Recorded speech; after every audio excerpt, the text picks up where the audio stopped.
Assalamualaikum warahmatullahi wabarakatuh. Halo semua, perkenalkan saya Tasya Wulandari, NIM 230510802008, Program Studi Manajemen Pendidikan Islam, Fakultas Ilmu Tarbiyah dan Keguruan, Universitas Islam Negeri Raden Patah Palembang angkatan 2023. Baiklah, di sini saya akan membahas sedikit mengenai tugas PPT saya dengan judul Pembuatan Modul Ajar Mata Kuliah Pengantar Kurikulum dengan dosen pengampu Ibu Herni Irmariani, Magister Pendidikan. Baiklah, rumusan masalah atau bahan yang akan saya bahas di sini yakni yang pertama, apa pengertian dari modul?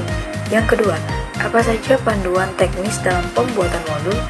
Yang ketiga, komponen apa saja yang harus ada dalam pembuatan modul? Dan yang keempat, apa saja langkah-langkah dalam membuat modul? Adapun tujuan dari pembuatan modul yaitu 1. Mengetahui apa pengertian dari modul. Kedua, mengetahui apa saja panduan teknis dalam pembuatan modul. Ketiga, memahami komponen apa saja yang harus ada dalam pembuatan modul. Dan yang keempat, yakni memahami apa saja langkah-langkah dalam membuat modul.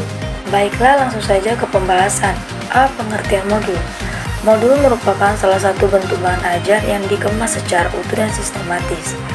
Di dalam modul terdapat seperangkat pengalaman belajar yang terencana dan didesain untuk membantu peserta didik dalam menguasai tujuan belajar yang spesifik. Adapun tujuan dari penulisan modul yakni memperjelas dan mempermudah penyajian peserta didik agar tidak terlalu bersifat lisan, mengatasi keterbatasan waktu, ruang, dan daya indera yang dialami oleh mahasiswa atau peserta didik, meningkatkan motivasi dan gairah belajar bagi mahasiswa atau peserta didik, mengembangkan kemampuan peserta didik dalam berinteraksi langsung dengan lingkungan dan sumber belajar lainnya, memungkinkan mahasiswa atau peserta didik belajar mandiri sesuai kemampuan dan minatnya, memungkinkan mahasiswa atau peserta didik dapat mengukur atau mengevaluasi sendiri hasil belajarnya. Selanjutnya B. Panduan teknis dalam pembuatan modul. Ada beberapa teknis dalam pembuatan modul. 1. Modul minimal memuat tujuan pembelajaran materi atau substansi belajar dan evaluasi. 2. Modul didesain bersifat mandiri sehingga peserta didik dapat belajar sesuai dengan kecepatan masing-masing. Kemudian ketiga, ada format modul. Nah, di mana terdapat ukuran kertas A4, huruf Times Roman itu ukuran 12, kemudian ada spasi 1,5, dan untuk gambar dan ilustrasi ketentuan huruf dan spasi dapat menyesuaikan. Dan kemudian yang kelima yaitu khusus modul bahasa yang di dalamnya berisi percakapan, dapat ditulis dalam bentuk 2 kolom pada satu halaman yang sama. Misalnya jumlah halaman ilmu sosial, setiap modul paling sedikit berisi 40 halaman. Kemudian ilmu eksakta, setiap modul paling sedikit berisi 40 halaman. Kemudian yang keempat yakni modul yang dapat diajukan untuk mendapatkan insentif harus ber-ISBN dan dicetak di Airlangga University Press. Selanjutnya C. Komponen yang harus ada dalam pembuatan modul. Ada 4 komponen yang harus ada dalam pembuatan modul yakni yang pertama tujuan pembelajaran, di mana tujuan ini adalah hasil yang diharapkan dari proses pembelajaran. Tujuan-tujuan ini bisa spesifik dan terukur untuk menentukan pencapaian siswa setelah mengikuti pembelajaran. Kemudian kedua yaitu rencana asesmen di awal dan di akhir pembelajaran. Nah, di mana asesmen ini adalah perencanaan evaluasi yang dilakukan sebelum dan setelah pembelajaran. Asesmen awal untuk mengetahui pengetahuan awal siswa, sedangkan asesmen akhir bertujuan untuk menilai pemahaman siswa setelah proses pembelajaran.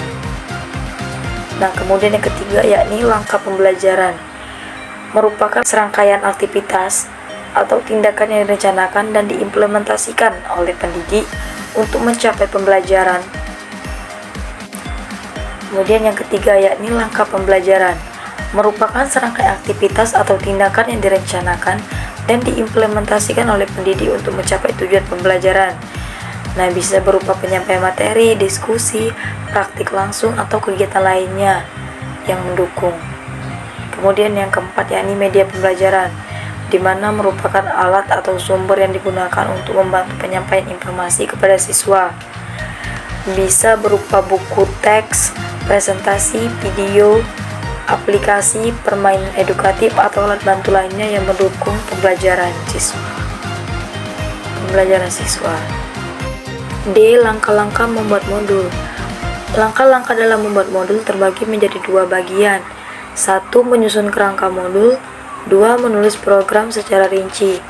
Nah, di mana dalam menyusun kerangka modul ini, kita harus menetapkan atau merumuskan tujuan instruksional umum menjadi tujuan instruksional khusus. Kemudian menyusun butir-butir soal evaluasi guna mengukur pencapaian tujuan khusus. Kemudian menyusun butir-butir soal evaluasi guna mengukur pencapaian tujuan khusus. Mengidentifikasi pokok-pokok materi pelajaran yang sesuai dengan tujuan khusus. Kemudian yang keempat, menyusun pokok-pokok materi dalam urutan yang logis.